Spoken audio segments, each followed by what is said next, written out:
Kitabu cha Matendo ya Mitume, sura ya 4.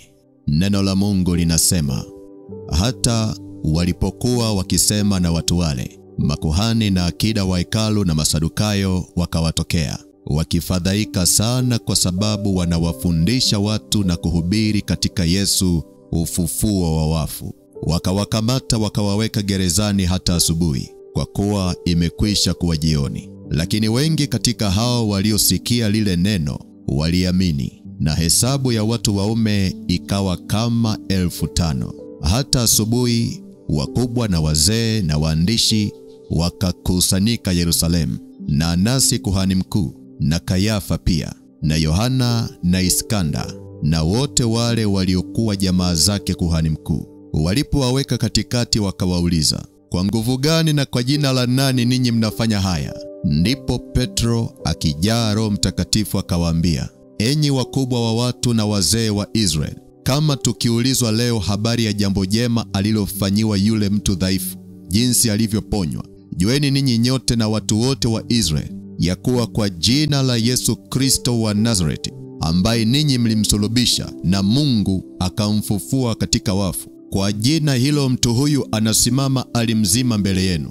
Yeye ndiye jiwe lile lililodharauliwa na ninyi waashi, nalo limewekwa kuwa jiwe kuu la pembeni. Wala hakuna wokovu katika mwingine awaye yote, kwa maana hapana jina jingine chini ya mbingu walilopewa wanadamu litupasalo sisi kuokolewa kwalo. Basi walipoona ujasiri wa Petro na Yohana, na kuwajua ya kuwa ni watu wasio na elimu, wasio na maarifa, wakastaajabu, wakawatambua ya kwamba walikuwa pamoja na Yesu. Na wakimwona yule aliyeponywa akisimama pamoja nao, hawakuwa na neno la kujibu. Wakawaamuru kutoka katika baraza, wakafanya shauri wao kwa wao, wakisema, tuwafanye nini watu hawa? Maana ni dhahiri kwa watu wote wakao Yerusalemu ya kwamba ishara mashuhuri imefanywa nao, wala hatuwezi kuikana. Lakini neno hili lisije likaenea katika watu, na tuwatishe wasiseme tena na mtu awaye yoyote kwa jina hili. Wakawaita, wakawaamuru wasiseme kabisa wala kufundisha kwa jina la Yesu. Petro na Yohana wakawajibu wakawaambia, kwamba ni haki mbele za Mungu kuwasikiliza ninyi kuliko Mungu. Hukumuni ninyi wenyewe, maana sisi hatuwezi kuacha kuyanena mambo tuliyoyaona na kuyasikia. Nao walipokwisha kuwatisha tena, wakawafungua, wasione njia ya kuwaadhibu kwa sababu ya watu, kwa kuwa watu wote walikuwa wakimtukuza Mungu kwa hayo yaliyotendeka. Maana umri wake yule mtu aliyefanyiwa ishara hii ya kuponya ulipita miaka 40. Hata walipofunguliwa, wakaenda kwa watu wao, wakawapasha habari ya mambo yote walioambiwa na wakuu wa makuhani na wazee. Nao waliposikia, wakampazia Mungu sauti zao kwa moyo mmoja, wakisema, Mola, wewe ndiwe Mungu, ndiwe uliyefanya mbingu na nchi na bahari na vitu vyote vilivyomo. Nawe ulinena kwa Roho Mtakatifu kwa kinywa cha baba yetu Daudi mtumishi wako. Mbona mataifa wamefanya ghasia, na makabila wametafakari ubatili? Wafalme wa dunia wamejipanga, na wakuu wamefanya shauri pamoja juu ya Bwana na juu ya Kristo wake. Maana ni kweli, Herode na Pontio Pilato pamoja na mataifa na watu wa Israeli walikusanyika katika mji huu juu ya mtumishi wako mtakatifu Yesu uliyemtia mafuta, ili wafanye yote ambayo mkono wako na mashauri yako yamekusudia tangu zamani yatokee. Basi sasa Bwana, yaangalie matisho yao, ukawajalie watumwa wako kunena neno lako kwa ujasiri wote, ukinyosha mkono wako kuponya. Ishara na maajabu vifanike kwa jina la mtumishi wako mtakatifu Yesu. Hata walipokwisha kumwomba Mungu, mahali pale walipokusanyika pakatikiswa.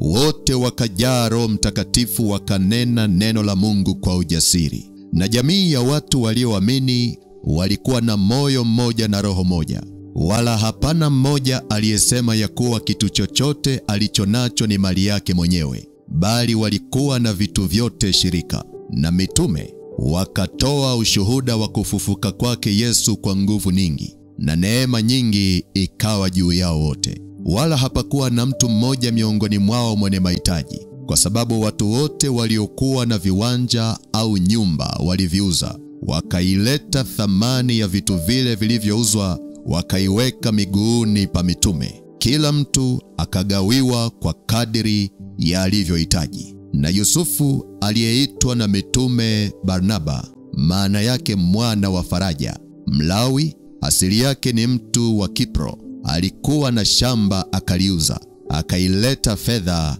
akaiweka miguuni pa mitume. Bwana Yesu asifiwe.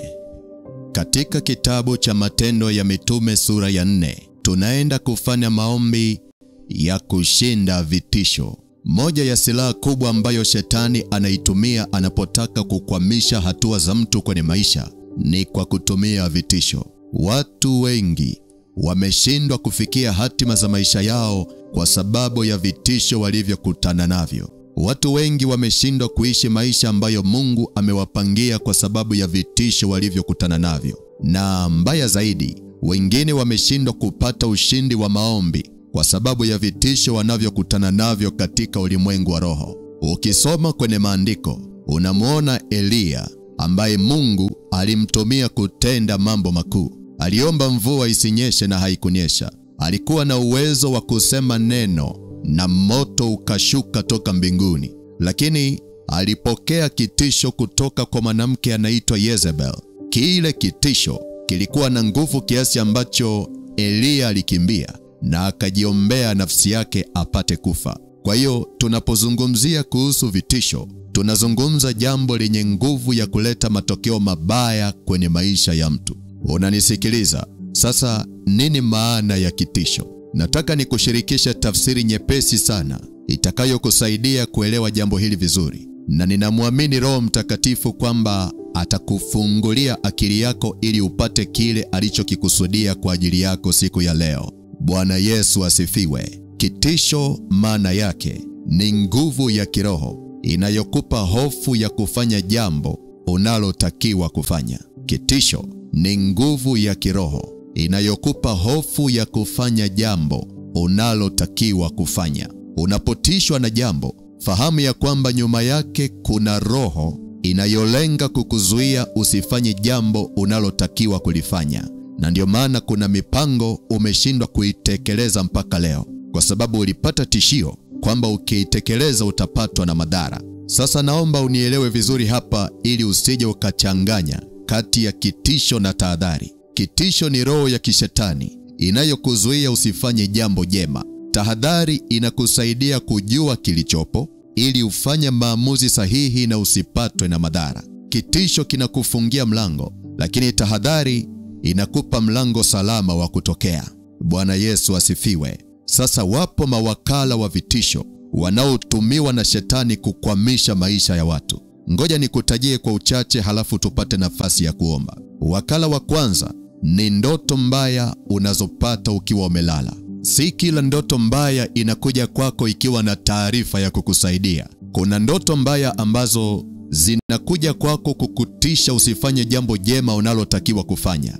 Na hapa ndipo watu wengi sana wamekwama, kwa sababu wameshindwa kupambanua roho, kujua lipi ni sahihi na lipi si sahihi. Unisikiliza, itakusaidia. Kama kuna jambo Roho Mtakatifu amekuongoza kulifanya, alafu ghafla ukaota ndoto mbaya ya kukutisha usilifanye hilo jambo, ufahamu ya kwamba hiyo ndoto imetumika kama wakala wa kitisho kwenye maisha yako, ikiwa na lengo la kukuzuia usifanye unalotakiwa kufanya. Umepanga kwamba wiki hii unataka kufanya maombi ya kufunga kwa ajili ya kuombea watoto wako. Unaomba siku ya kwanza bila shida. Unaomba siku ya pili bila shida. Siku ya tatu unaota ndoto unakula makande. Tayari una panic. Unaacha agenda ya kuombea watoto, unaanza kuombea ndoto ya makande. Unajua unachofanya? Shetani amekutisha ili kukubadilishia agenda, kwa sababu ameona ulikuwa unaanza kuivisha kitu ulipokuwa unaombea watoto wako.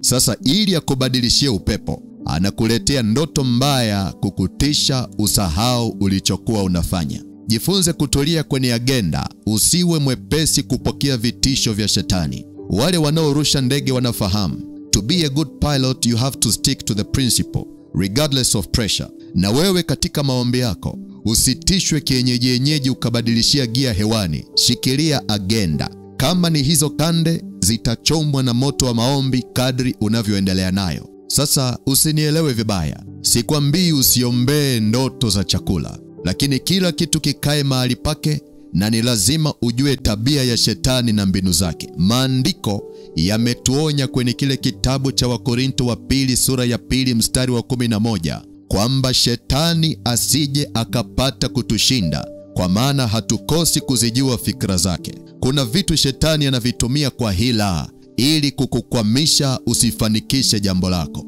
Umenielewa? Umenielewa? Tusonge mbele kidogo. Tuangalie wakala mwingine anayetumika na shetani kuachilia vitisho.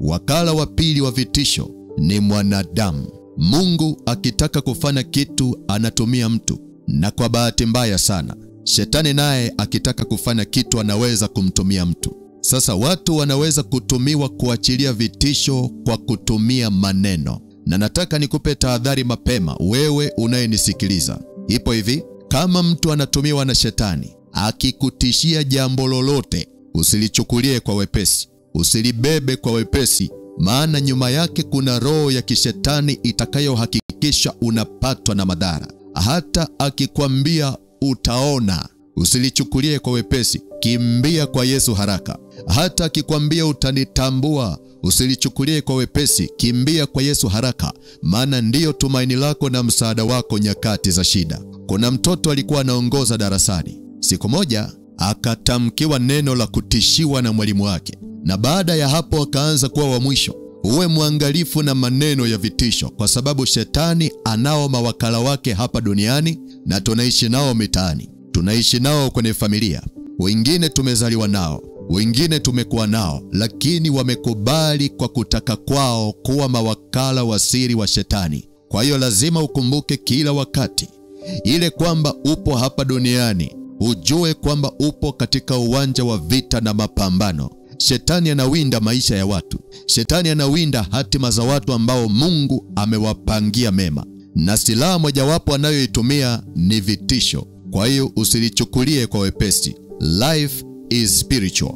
Ngoja nikuonyeshe kwenye maandiko namna ambavyo shetani alitumia mawakala wake kuachilia vitisho kwa watumishi wa Mungu. Alafu tuingie katika maombi. Bwana Yesu asifiwe. Bwana Yesu asifiwe. Ukisoma kitabu cha Matendo ya Mitume sura ya 4 mstari wa 21, neno la Mungu linasema, nao walipokwisha kuwatisha tena, wakawafungua wasione njia ya kuadhibu kwa sababu ya watu, kwa kuwa watu wote walikuwa wakimtukuza Mungu kwa hayo yaliyotendeka. Maana umri wake yule mtu aliyefanyiwa ishara hii ya kuponya ulipita miaka 40.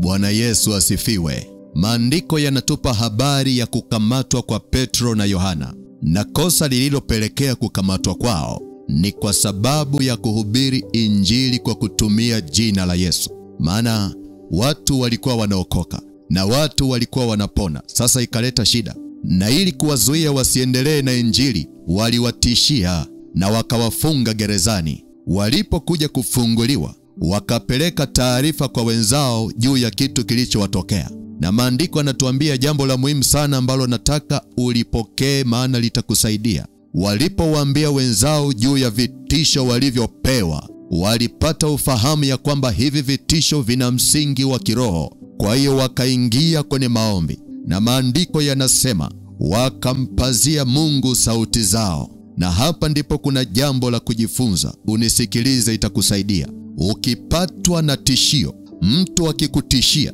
mazingira yakikutishia, maisha yakikutishia, usiogope. Nenda mbele za Mungu katika maombi na Mungu atakushindia. Na kwa sababu vitisho vinalenga kukuzuia usifanye jambo unalotakiwa kufanya, basi uwe na uhakika ya kwamba ukiomba, Mungu atakufungulia milango. Mungu atakufungulia njia. Mungu atakufungulia fursa. Yale uliokuwa unaogopa kwamba hutaweza yataanza kuwezekana kwako. Yale uliokuwa unaogopa kwamba huwezi kuyafanya, utaanza kuyaweza kwa sababu unaye Yesu ambaye ni muweza wa yote. Bwana Yesu asifiwe. Bwana Yesu asifiwe. Ninaamini umenielewa. Amen. Sasa kama umenielewa, ninaomba ufunike macho yako, alafu anza kutafakari. Shetani amekutisha na nini? Inawezekana hapa unaponisikiliza, aina ya ndoto unazoota zinakutisha sana kiasi ambacho unakosa ujasiri wa kufanya unachotakiwa kufanya.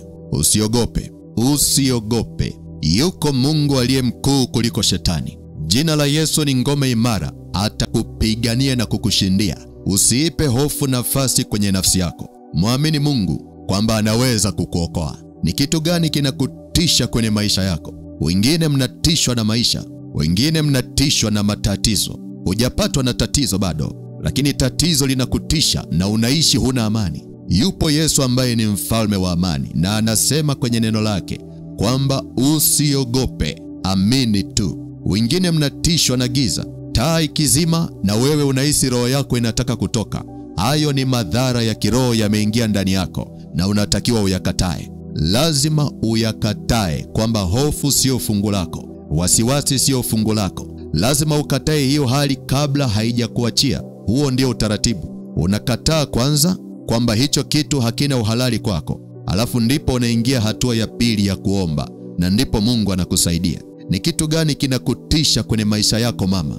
Ni kitu gani kinakutisha kwenye maisha yako baba? Ni kitu gani kinakutisha kwenye maisha yako kijana? Wengine mnatishwa na magonjwa yaliyowaua wapendwa wenu. Kila mkisikia jina la huo ugonjwa, mnakosa amani na kuanza kutetemeka ndani. Hayo ni madhara ya kiroho yameshaingia, na unatakiwa kuyakataa mapema na kumpa Yesu nafasi ya kufungue. Kumbuka jambo hili litakusaidia mpendwa katika Kristo Yesu. Hofu ni adui wa imani. Mahali penye hofu hakuna imani, na pasipo imani haiwezekani kumpendeza Mungu. Maandiko yanatuambia pasipo imani haiwezekani kupokea majibu ya maombi. Hebu mkabidhi Bwana fadhaa zako. Hebu mkabidhi Bwana kinachokutisha, alafu uone kitu ambacho Mungu atafanya. Wala usimwekee Mungu mipaka kwenye mawazo yako, wala usijaribu kujustify mazingira yanayokutisha. Mwambie Mungu waziwazi kwamba mimi Bwana, kinachonitisha ni giza. Yesu, mimi kinachonitisha ni kesho yangu. Kila nikiwaza kuhusu kesho naogopa. Yesu, mimi kinachonitisha ni kuanguka kiuchumi, naogopa. Funguka mbele za Bwana, maana ni baba yako. Mwambie kilicho ndani ya moyo wako ili akusaidie. Lakini hatua ya kwanza ni lazima uanze kwa toba na rehema, kwa sababu inawezekana kabisa kwamba kupitia hofu iliyoingia ndani yako shetani alipata nafasi. Kwa hiyo ni lazima kutengeneza na Mungu kwanza kabla hujaomba haja za moyo wako. Bwana Yesu asifiwe. Bwana Yesu asifiwe. Ukiwa umefunika macho yako, sema Bwana Yesu. Sema tena, Bwana Yesu, nakabidhi maisha yangu kwako. Sina jambo la kuficha machoni pako. Wewe Bwana unanijua vema. Waujua moyo wangu na mawazo yangu. Wazijua njia zangu na hatua za maisha yangu. Nisamehe Bwana kwa makosa niliyofanya mbele zako. Nisamehe Bwana kwa dhambi nilizotenda mbele zako. Nisamehe Bwana kwa kumhuzunisha Roho wako Mtakatifu. Mungu uliye hai, ninaomba toba na rehema. Ninaomba toba na rehema katika jina la Yesu. Haya, kwa maneno ya kinywa chako endelea kuomba toba na rehema. Una jambo unataka kutengeneza na Mungu, tumia nafasi hii kufanya hivyo, na Yesu anakusikiliza. Inawezekana umekuwa unatishiwa maisha. Inawezekana umekuwa unatishiwa na watu, na roho ya hofu imepata nafasi ya kukuvamia. Mwambie Yesu akusamehe.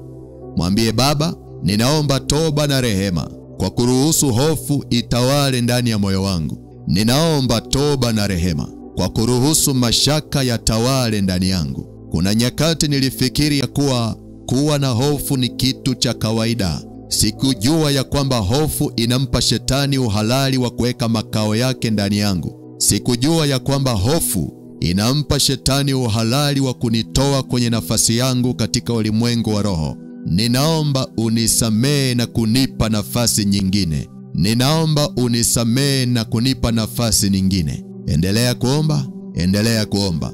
Jitakase mbele za Bwana kwa jambo lolote unalojua kwamba linaweza kusimama kama kizuizi cha maombi yako. Omba toba na rehema. Usisahau kuwasamehe na watu waliokukosea, ili na Mungu akusamehe na wewe na kukujibu maombi yako. Endelea kuomba. Endelea kuomba. Endelea.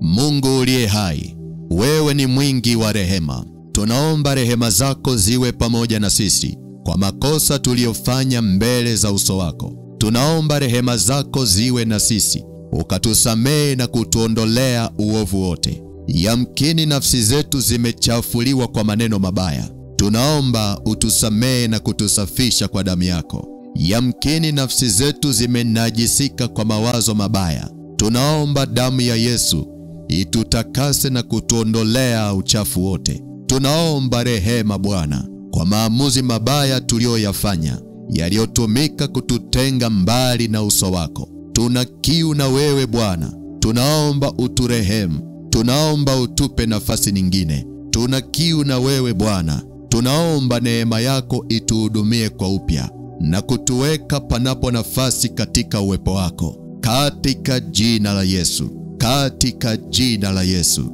Katika jina la Yesu.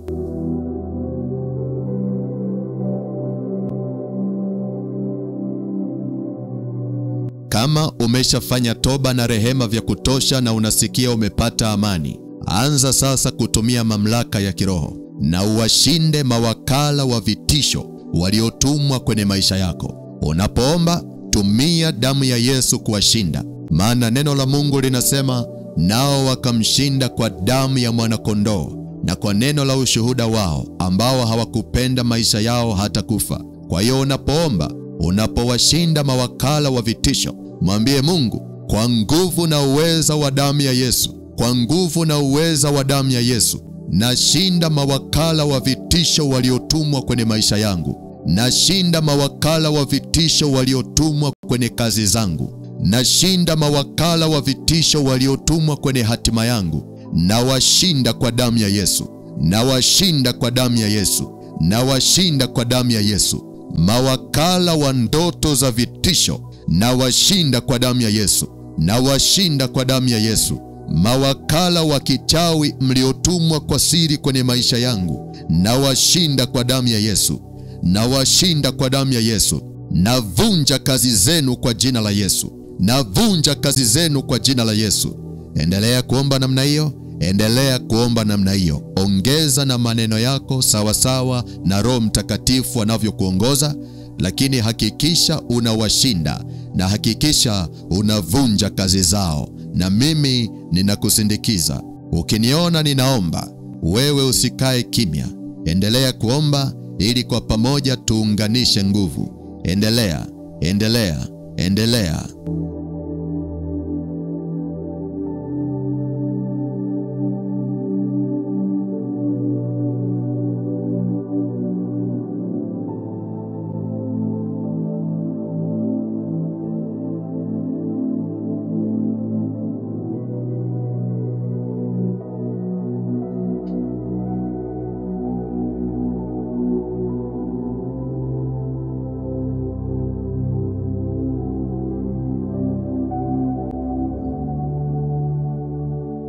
Kwa nguvu ya damu ya Yesu, naweka mateka mawakala wa siri waliotumwa kuachilia roho za vitisho kwenye maisha yako, na wafunga na kuwaweka chini ya ulinzi kwa jina la Yesu. Enyi mawakala wa ndoto mbaya za vitisho, mnasubiri huyu mtu akikaribia kufanikisha jambo lake, mnamfuata kwenye ndoto na kuharibu mipango yake, na wafunga na kuwaweka chini ya ulinzi wa jina la Yesu. Na wafunga na kuwaweka chini ya ulinzi wa damu ya Yesu. Navunja na kuharibu kazi zenu zote mlizofanya kwenye maisha yake. Navunja navunja na kuharibu kwa jina la Yesu. Navunja na kuharibu kwa jina la Yesu. Navunja na kuharibu kwa jina la Yesu. Mipango ya kumfelisha kwenye maisha, naivunja na kuiharibu kwa jina la Yesu. Mipango ya kumzuia asifanye anachotakiwa kufanya, naivunja kwa jina la Yesu lipitalo majina yote. Pepo wabaya wa kuzimu mliotumwa kumtisha asipige hatua, na wafunga na kuwaweka chini ya ulinzi wa jina la Yesu. Na wapiga na kuwateketeza kwa moto wa damu ya Yesu. Na wapiga na kuwateketeza kwa moto wa damu ya Yesu. Mawakala wa ndoto za vitisho, na wapiga na kuwateketeza kwa moto wa Mungu lao. Na wapiga na kuwateketeza kwa moto wa Mungu lao. Navunja kila maskani ya uharibifu mlioijenga kwenye maisha yake. Navunja kila ngome ya uharibifu mliojenga kwenye maisha yake. Kila maskani ya uharibifu, kila ngome ya uharibifu mlioijenga ili kumkwamisha, naivunja kwa jina la Yesu. Naivunja kwa jina la Yesu. Naivunja kwa jina la Yesu. Naivunja kwa jina la Yesu. Katika jina la Yesu. Katika jina la Yesu. Katika jina la Yesu. Endelea kuomba, endelea kuomba. Unapoendelea kuomba, futa na maneno ya vitisho uliowahi kutamkiwa na watu, yafute kwa damu ya Yesu. Endelea kuomba, endelea kuomba, endelea kuomba. Na shinda roho ya Jezebel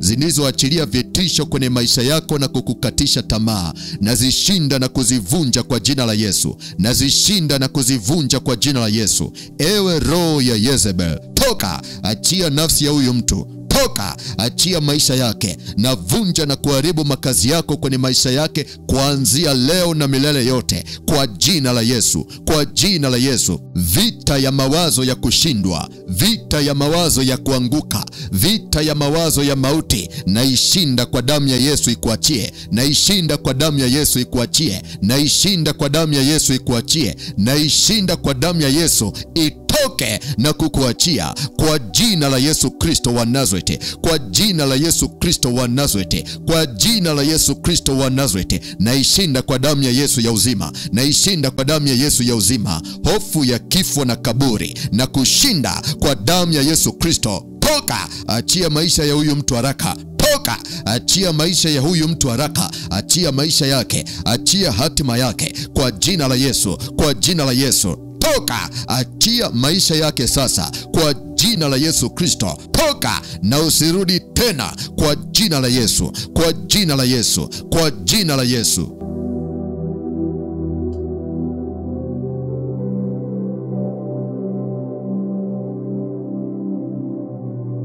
Kama umeshafanya vita na roho za vitisho na unasikia kuvuka, anza kujiunganisha na kusudi la Mungu kwenye maisha yako. Mwambie, Baba, hukunileta duniani kwa bahati mbaya. Hukunileta duniani niteseke. Hukunileta duniani bila kazi ya kufanya.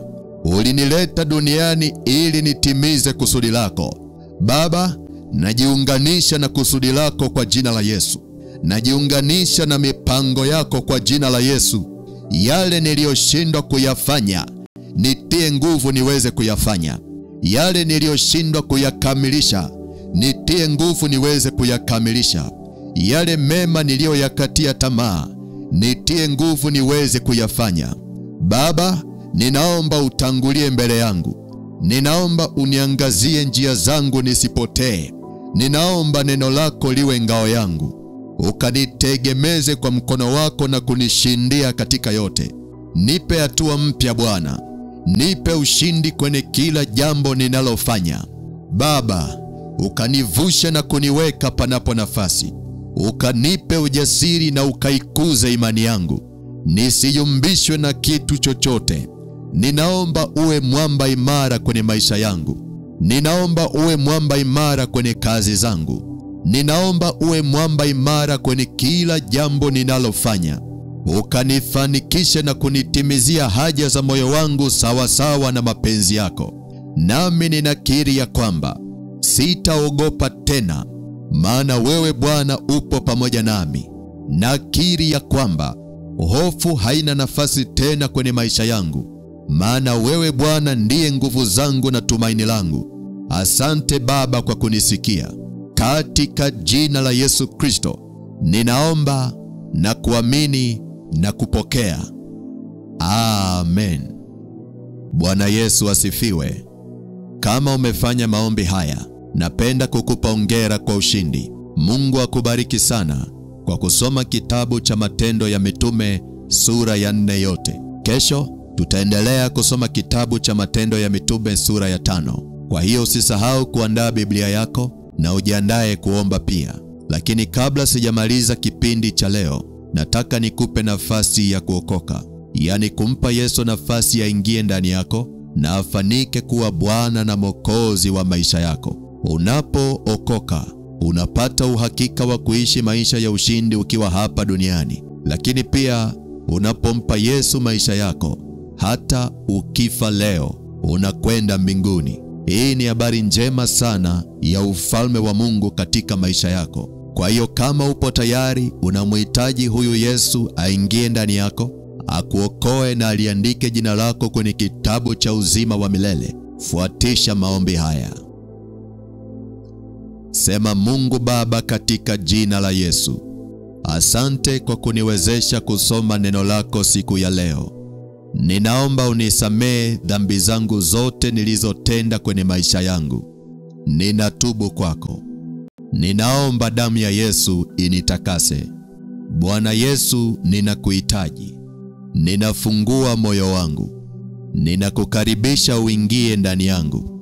Kwa uweza wa Roho wako Mtakatifu, uwe Bwana na Mwokozi wa maisha yangu, kuanzia sasa na milele yote. Bwana Yesu, ninaomba uliandike jina langu kwenye kitabu cha uzima wa milele. Ninaomba unitie nguvu, shetani yasinishinde. Ninaomba unitie nguvu, majaribu yasinishinde. Katika jina la Yesu. Amen. Kama umefanya sala hii, napenda kukupa hongera kwa kuokoka. Mungu akubariki sana. Tuonane tena siku ya kesho. Mshirikishe na mtu mwingine unayempenda ambaye unajua anaweza akanufaika na usomaji huu wa Biblia pamoja na maombi. Yesu akutunze na kukulinda. Amen.